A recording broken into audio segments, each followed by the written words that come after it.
Okay, hi everyone. Thank you so much for joining. I think there's still some people coming into the virtual room, but we will get started because I'm aware of time. So welcome to the second day of our virtual lecture series.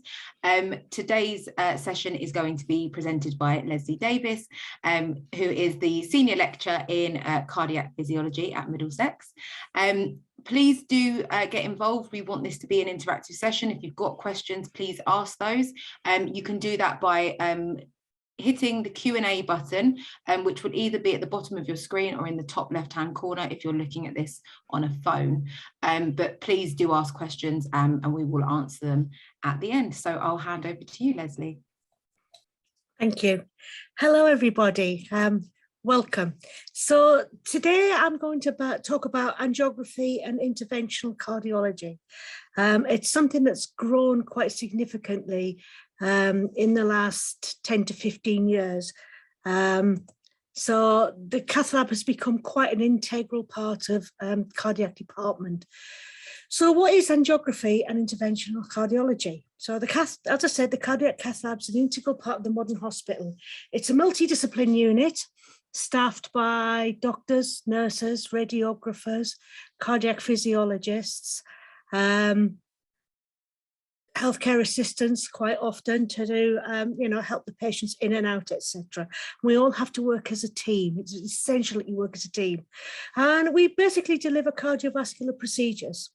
This can be anything from angiograms, which I will discuss, up to the more complex procedures such as a TAVI, which is an aortic valve implant.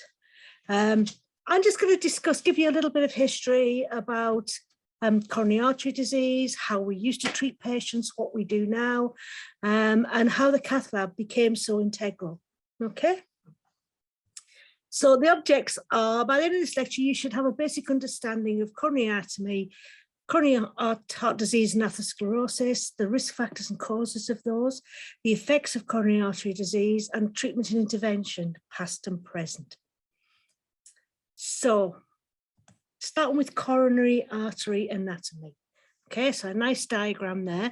So the heart is a large muscle, and the blood supply to this muscle is provided by the coronary arteries, which we can see here in red. Okay. There are two main coronary arteries, the left coronary artery and the right coronary artery, which branch off from the aorta. All right, we can see the right coronary artery branching off here, and this is the left.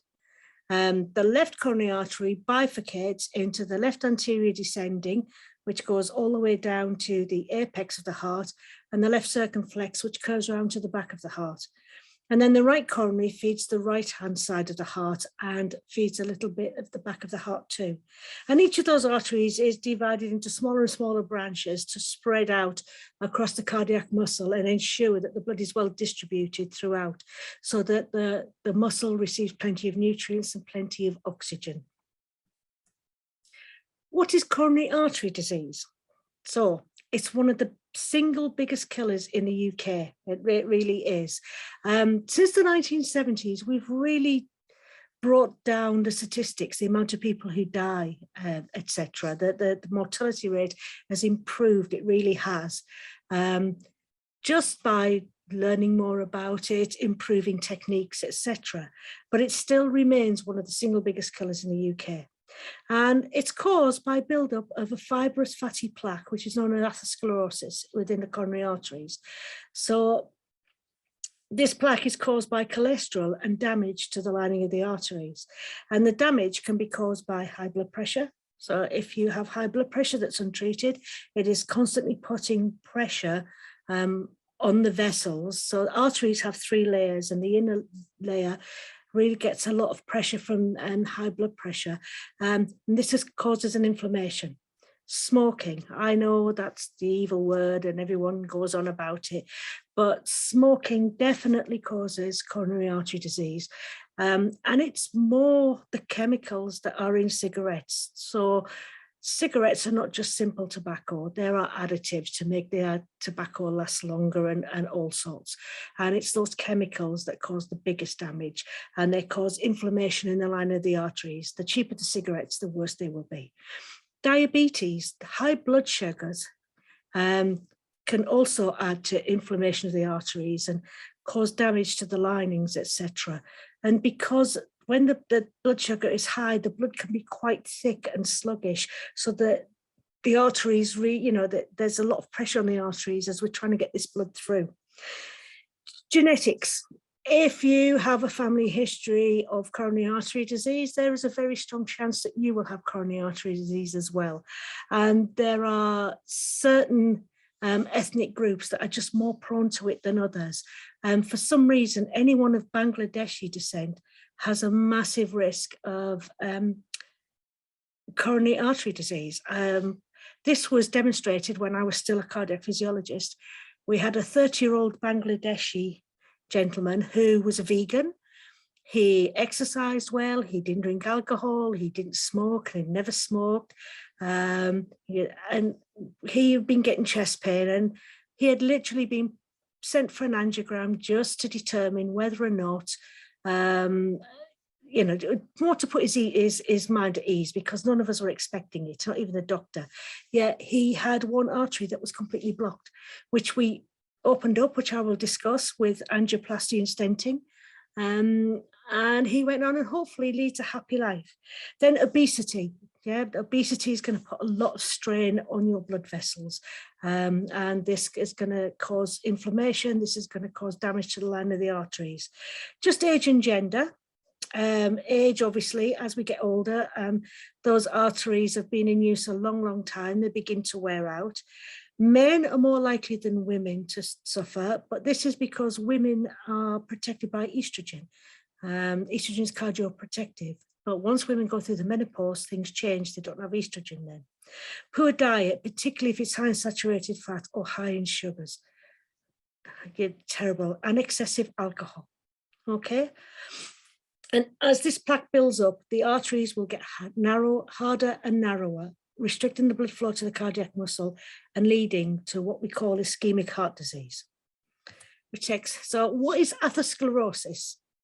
So as I said, it's a chronic disease of fibrous fatty plaque that builds up in the arterial wall. So here we have a normal artery. Oops, there we go. And here you can see this is the plaque that's built up. And you can see how in that cross section there, we've got a nice open artery. Here you can see it's narrowed by at least 50% with this buildup of plaque. This plaque consists of fat, cholesterol, calcium, and various other substances that are found in blood. And what happens is damage to the lining, the endothelium of the artery, causes lipids to settle within there, and then white cells come and fight them because they shouldn't be there, and these turn into what we call foam cells, and then the plaque just builds from that. It's just a normal reaction to something that shouldn't be there. Over time, the plaque will harden. This narrows the arteries further and limits blood flow. It can affect any artery. We're just going to talk about coronary arteries today, but it can affect any artery, and different diseases will develop based on affected arteries. So stroke, someone who has a stroke, is a problem with arteries either in the neck or somewhere in the brain, okay? And coronary heart disease statistics in UK, just some key facts to put it into perspective. One of the UK's leading causes of death, the most common cause of premature death, is anyone under 75 is caused premature death. It's also a leading cause of death worldwide in 2019, okay? A little thing called COVID took over from that in the last 2 years. It's that I think once things settle down with COVID, it will probably go back to being the leading cause of death again. It's responsible for around 64,000 deaths in the UK every year, which works out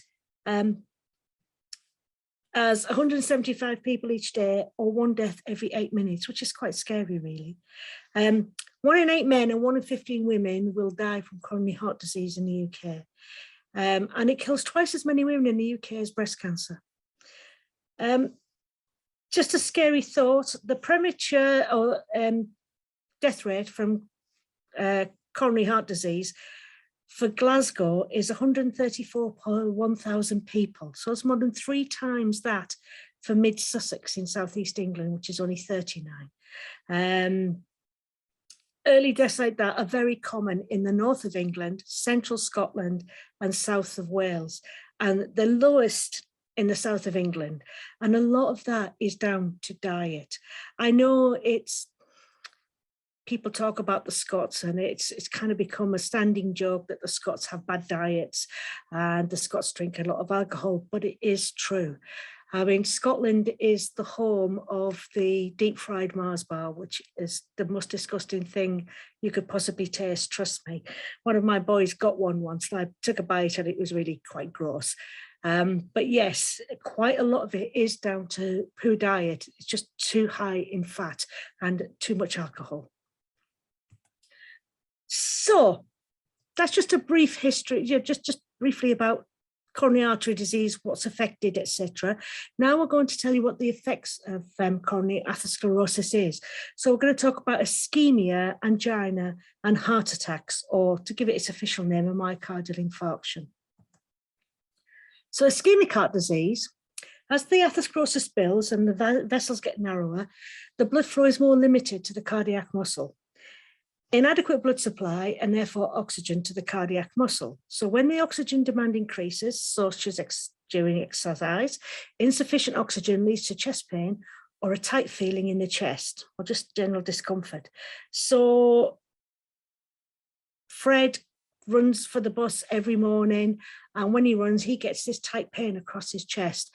The likelihood is, based on those symptoms, that he has got coronary artery disease. And this pain is referred to as angina. So angina, I'm sure some of you will have heard of it. Angina isn't a disease in itself. It's a description, a term that we use for the symptoms that people suffer when they have ischemic heart disease. This pain sometimes just feels like a tight belt around the chest, but it can spread into the arms, the jaw, upper abdomen, the neck and the back, okay? It's usually relieved with rest, and nitrates spread under the tongue. So you may see people who have heart disease, have been diagnosed with it, and they have a little spray. When they get chest pain, they spray it under the tongue. And what these nitrates do is they dilate the vessels. They dilate all vessels in the body. They can't target just coronary arteries, which means they dilate the arteries in the brain and can give people headaches. So people can be a bit reluctant to take them. But it will dilate the vessels. It will get oxygen to, even with the plaque, it will get oxygen to the heart, and it will stop that pain. If the artery is more than 90% occluded, then a heart attack or a myocardial infarction will occur. So a heart attack is the death of myocardial tissue due to diminished blood supply. So what happens, sometimes it can be that the plaque has built up and it's 90% or more, and there's just not enough blood getting through. Sometimes the plaque can form a fibrous cap, and that will rupture and form a blood clot, and that blocks the artery completely. And if either of those happen, then a heart attack will occur. There isn't enough blood, therefore no oxygen getting to a particular area of the heart muscle.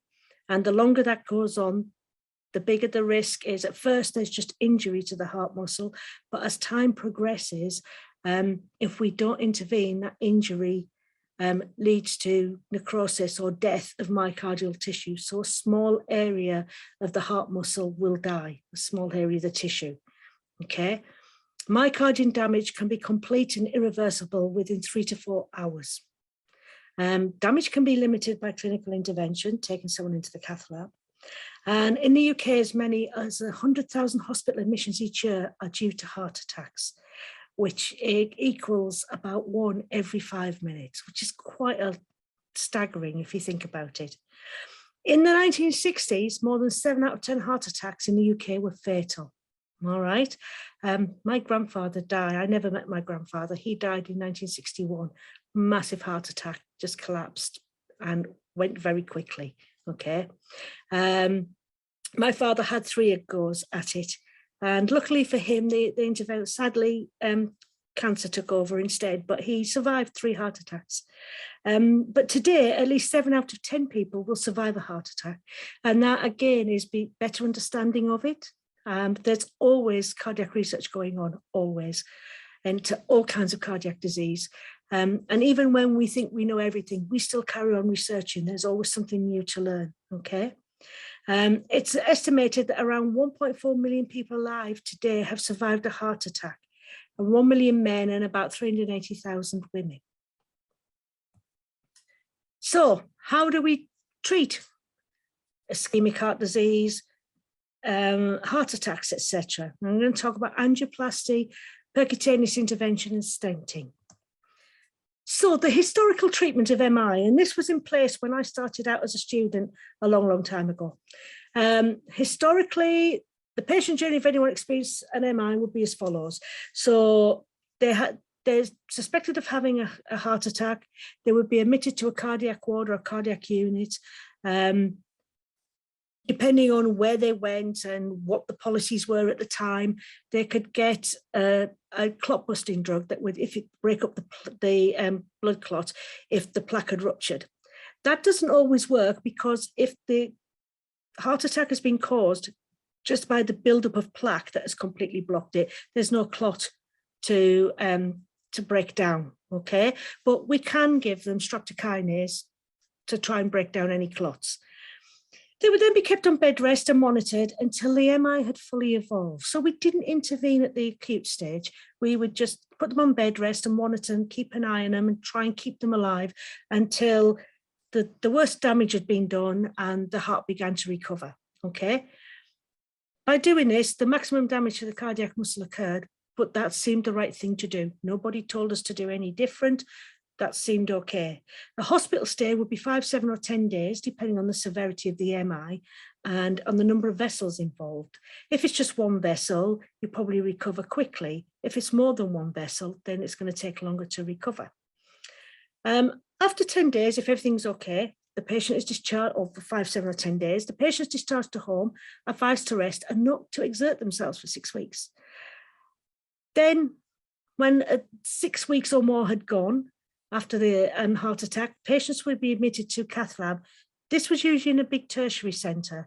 So I live in Kent, and when I first started training, all our patients were transferred to St Thomas's or King's, okay?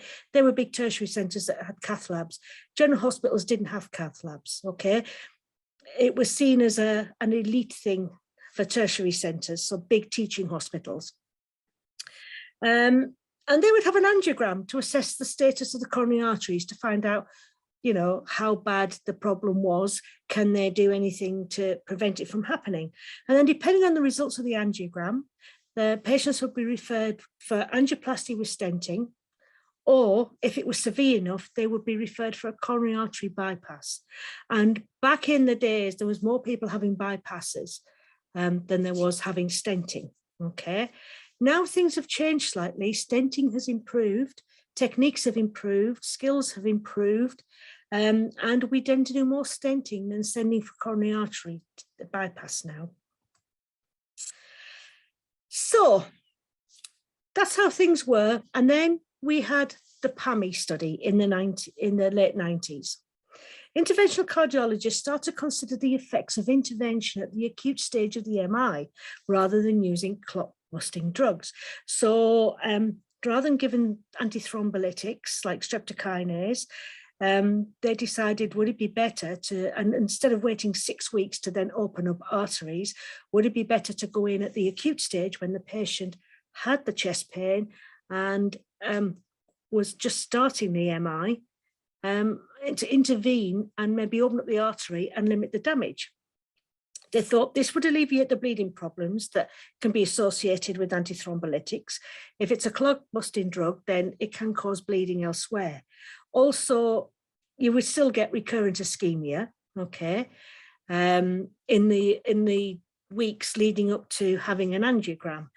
And not everybody was a suitable patient, depending on what other problems they had, etc. You couldn't always give them streptokinase. So the PAMI study was designed, which was primary angioplasty in myocardial infarction. Patients were, when they arrived at a hospital with a suspected heart attack, and this would be checked by looking at changes on the ECG, and I'm not going to go through that. That's something that, you know, too long to discuss really for this lecture, but they would look at the ECG and look for specific changes on the ECG. We also take blood tests and look for a cardiac enzyme called troponin, and if that is higher than normal, and it doesn't have to be very much higher, then we know that the patient that confirms that they must be having a heart attack. Okay, so when people arrived, they were randomly assigned to either have thrombolytics or an angioplasty. Okay, the results were really, really good. There was a 97% success rate amongst those that received angioplasty, with improved outcomes for the patients. So whereas patients were having recurrent ischemia and having to go home and sit around for 6 weeks, now they were having their arteries opened up much earlier, and having the blood flow restored, and therefore less damage done to the heart. So they were recovering more quickly. And then by the early years of the 21st century, PAMI trials were actually running in specific hospitals across the UK. So I was lucky enough in 2007 to be working at King's when we were doing these. So patients would come in with suspected heart attacks, and they would be randomly assigned either streptokinase or to go into the cath lab. Again, these results, so they'd already run a study, then they ran it out to actually run in hospitals to see what would happen on a larger scale. The results were excellent. Open up the arteries, restoring blood flow in the acute stages, limited myocardial damage, and provided a much better outcome for the patient. The interesting thing was, when they've continued to study this, the mortality rate didn't really change very much, 1 and 2 years post-MI. Okay, the mortality rates vastly improved, and recovery rates, etc., in the early days, the acute stage, and during the first 6 to 12 months. However, when you went long term, 1 to 2 years, the mortality rate stayed the same, but that could have been down to patients who weren't really following advice, etc. But patients recovered more quickly, had a shorter hospital stay, which was better for everybody. You know, patients wanted to go home and get home quickly. And from a hospital point of view, the less people you have in a hospital bed, the better. Okay. I know it's not nice to think that hospitals want to kick you out, but there are lots of problems that are associated with long hospital stays. So it's better to get somebody up and in their own home if you can. So after PAMI, what happened then? So by 2010, following thorough studies and trials, they really looked into this, you know, the primary angioplasty service was launched in the NHS as the primary treatment of acute MI. So it became the norm for anyone who was having an acute MI to go to the nearest hospital. So whereas cath labs were only in tertiary centres before, big teaching hospitals, now they were in general hospitals as well. Okay, they'd been there since probably 3 or 4 years earlier than 2010.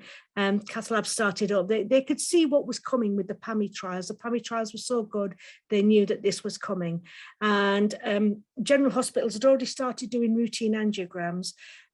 Now they can do primary coronary interventions now also. Okay, so whereas the cath lab had been a unique unit that was specific to a big tertiary centre, now it was part of every general hospital. So it was becoming really integral to the cardiac departments. So any patient suspected of having acute MI based on symptoms and ECG and troponin tests taken to the cath lab for assessment, and if needed, they will have a primary percutaneous coronary intervention. PCI is the umbrella term that's now used for any procedure in the cath lab in which an interventional procedure is used as a treatment for any kind of cardiac problem, but we mostly use it for angioplasty with stenting.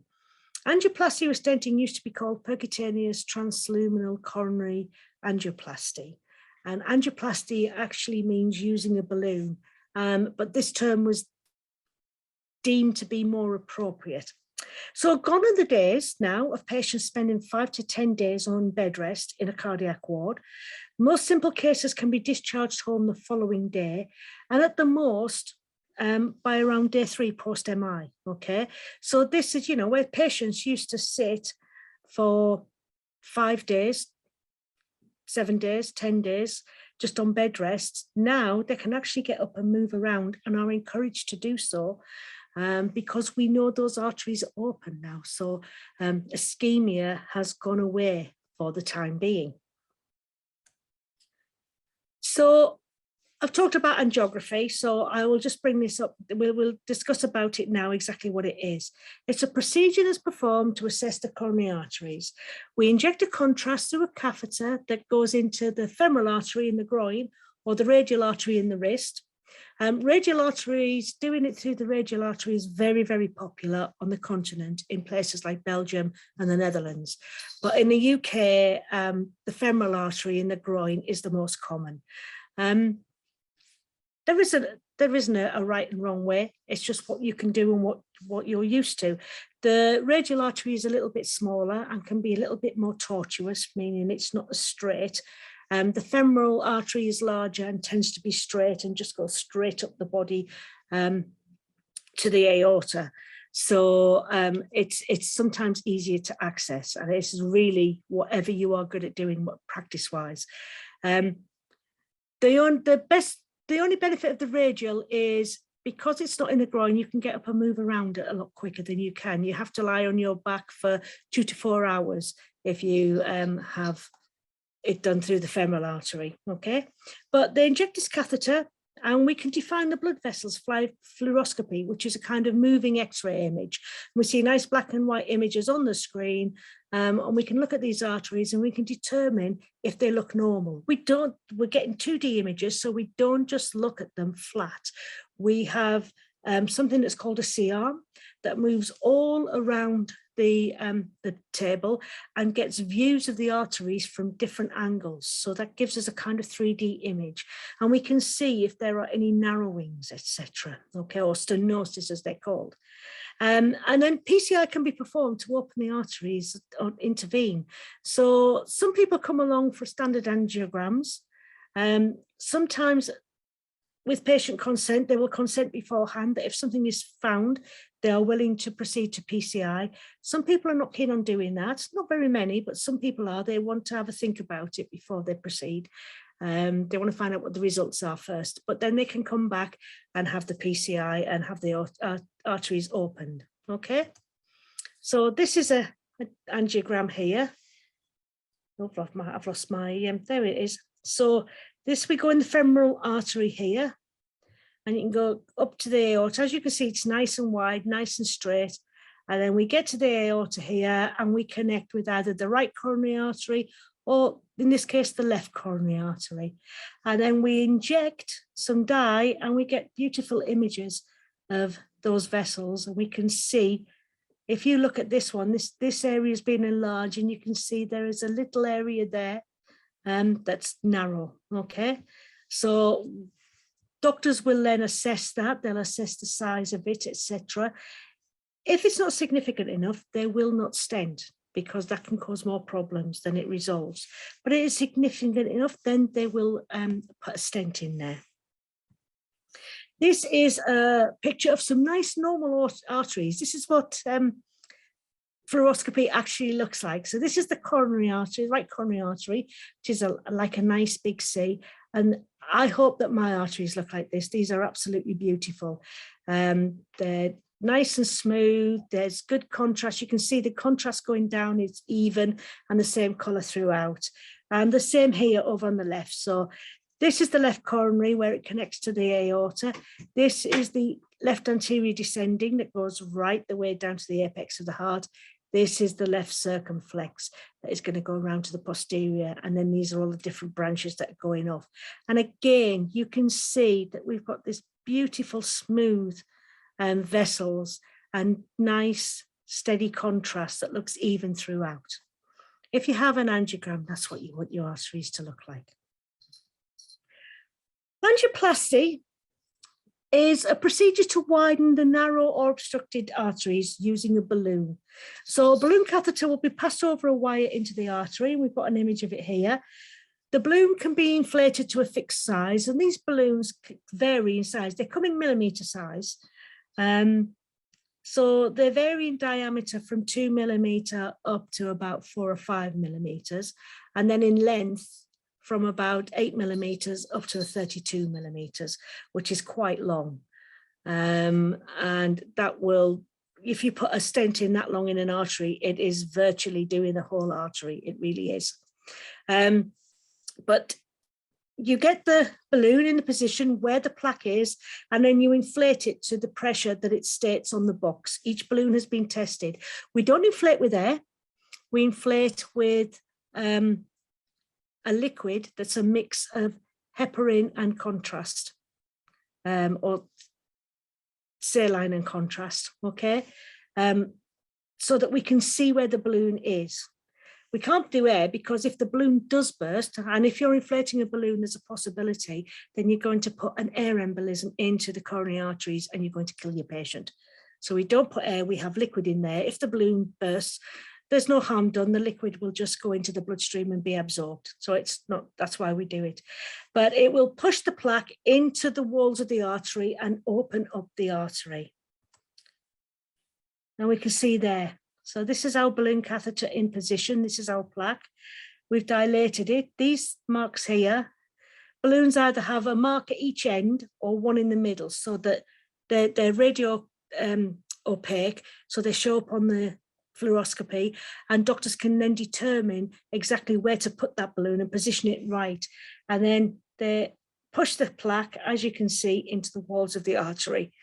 The balloon is then deflated and withdrawn. And in the early days of intervention, this is all we did, angioplasty. Okay, I say we, even I wasn't, that at my age, wasn't doing it then. But what would happen is restenosis would occur.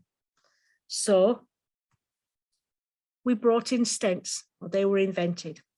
Angioplasty alone often resulted in restenosis, so scar tissue grows within the vessel, which interfered with vascular flow. So stents were introduced in 1986 to prevent restenosis. So 1986, that's not long ago. I have a child that's that age. Originally, they were made from, they were bare metal, made from stainless steel.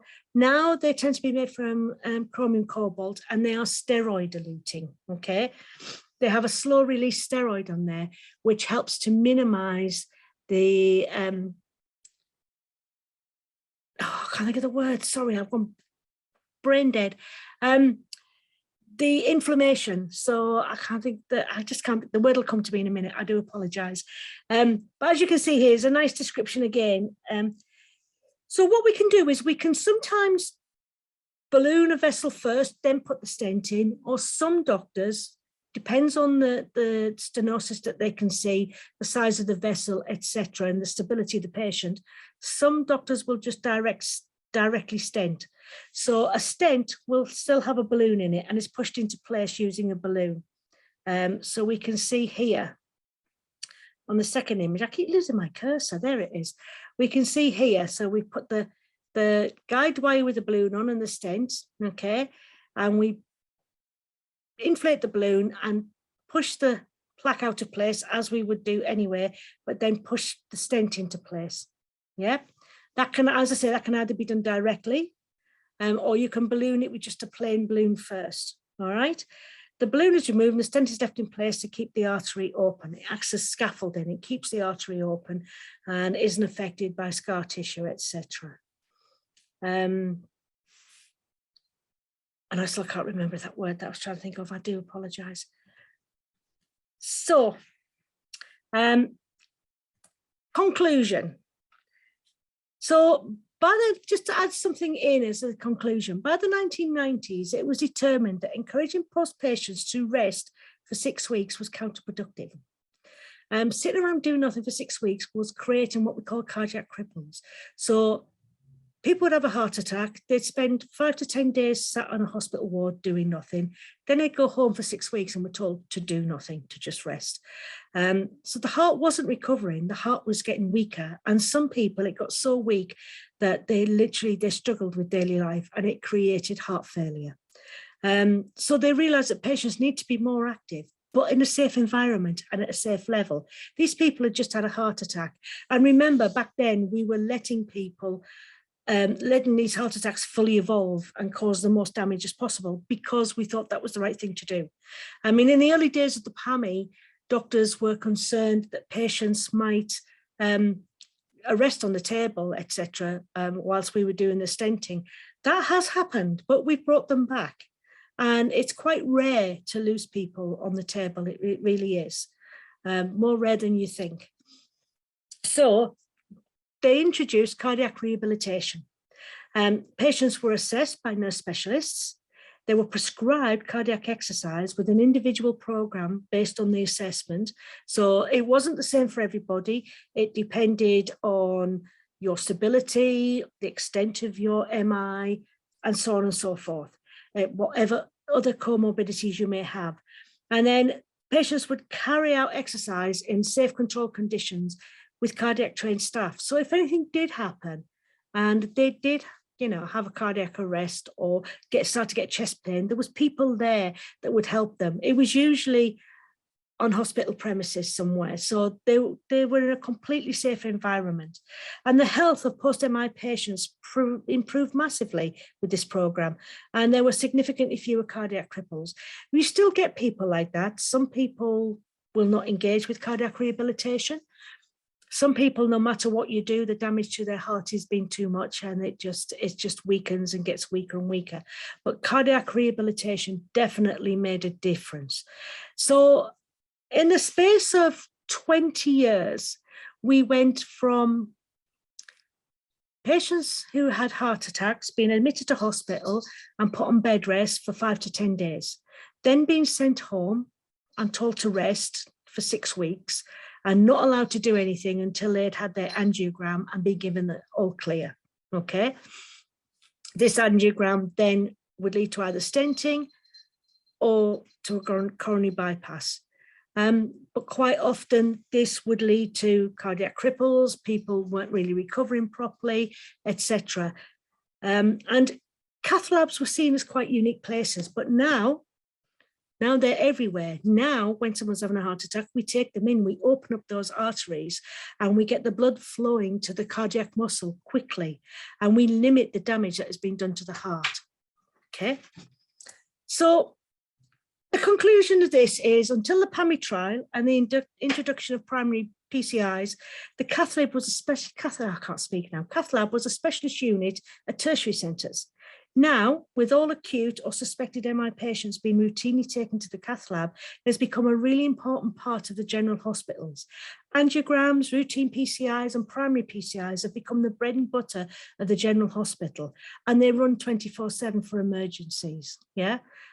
We are always on call, and whenever you have your heart attack, the cath lab will be open for you. It continues to grow and is becoming a true 21st century unit by including really complex and advanced procedures such as the TAVI, the transcatheter aortic valve implant. And again, I was lucky to be involved in these trials at the beginning in King's. King's were the first hospital to do this. This is implanting an aortic valve to replace a damaged aortic valve, so without open heart surgery. So open heart surgery involves cutting through the breastbone and then bending back the ribs. And most patients will tell you that the healing of the breastbone is the most painful thing and takes the longest. Some can take up to 12 months before they fully recover. And you will often see, if you go to a hospital where they do bypass surgery, you will see patients walking around with rolled up towels pressed against their breastbone, because if they cough, it hurts. And pressing a towel against it counteracts, it kind of keeps it still and minimizes the pain. With TAVIs, they don't have to do that. They can deliver it via, in the same way as we do an angiogram, via the femoral artery. At the moment, the only people that are offered this are those that have been turned down for conventional surgeries because they have other comorbidities such as renal failure, liver failure, etc., that are causing more problems. Okay. This is a much quicker procedure than if you do open heart surgery. So they still have to be put under anaesthetic, but it doesn't have to be quite as deep because we're not cutting through the breastbone, and we can bring them around much quicker. They don't spend so much time on the table.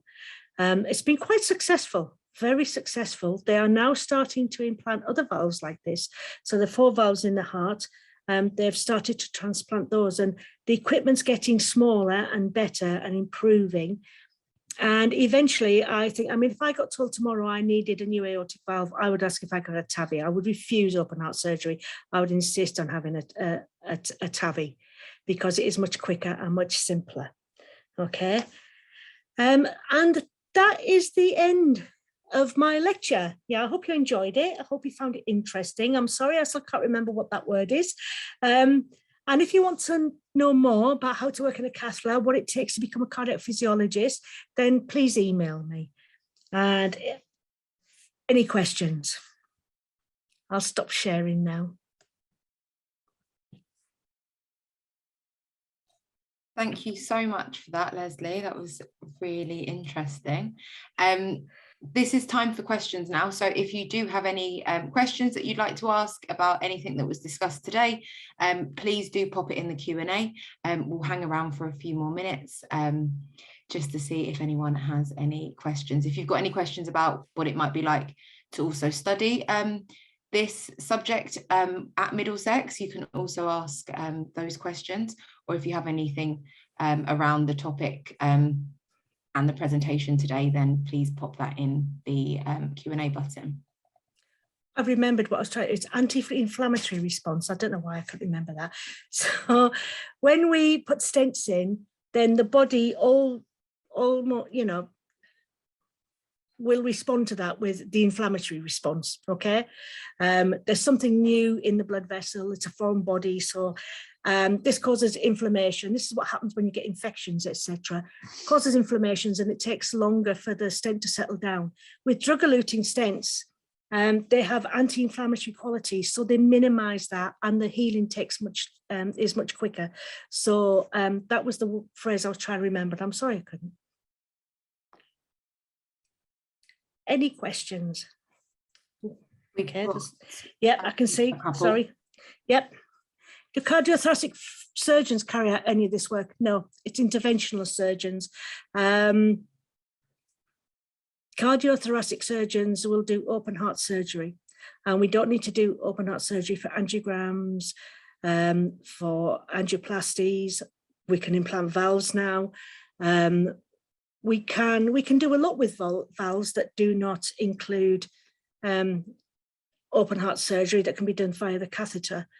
We can use a balloon to push open stiff leaflets. If you push a balloon in, that it can loosen the leaflets of the valves and they can work better.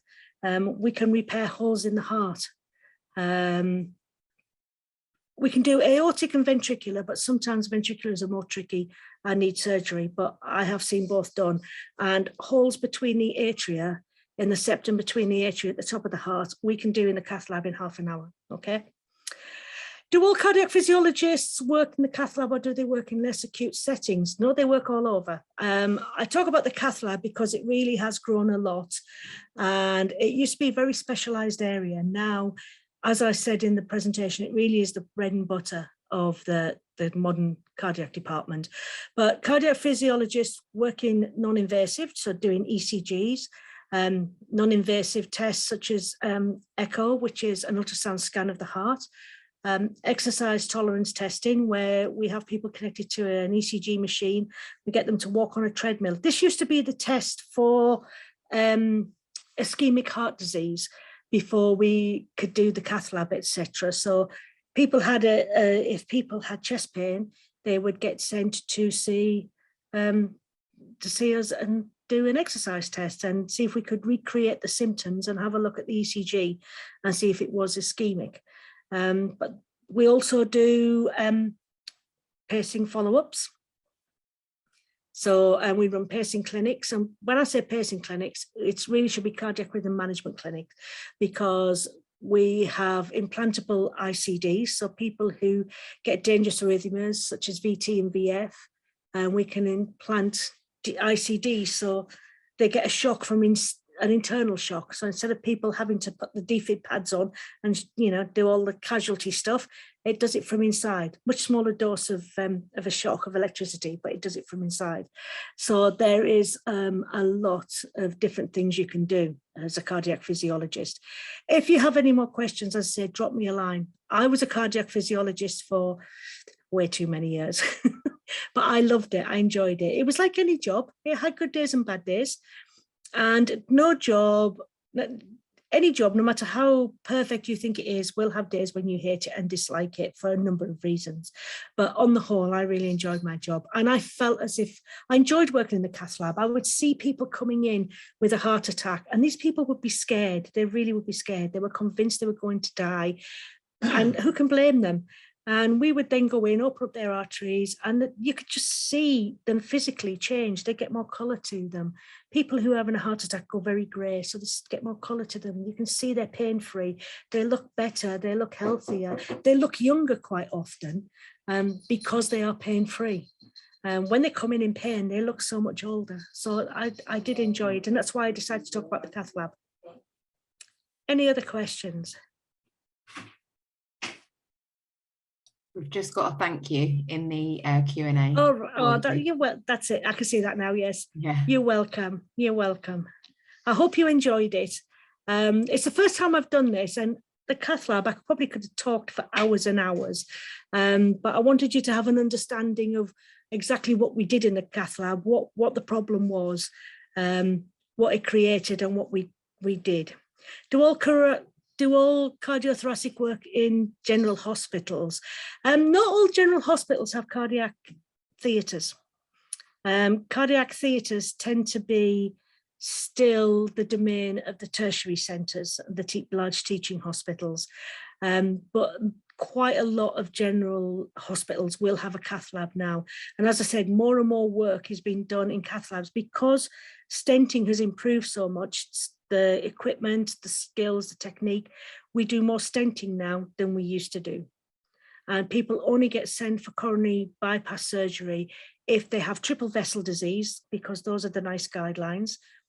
And if they have a really complex case where you know, it needs surgery to remedy it. Okay. Any more questions?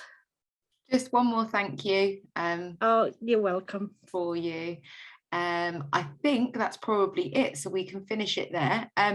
Anyone who's watched today and wants to watch it back, you will get an email next week with some links to watch this back, along with access to all of our other virtual lectures that have taken place this week.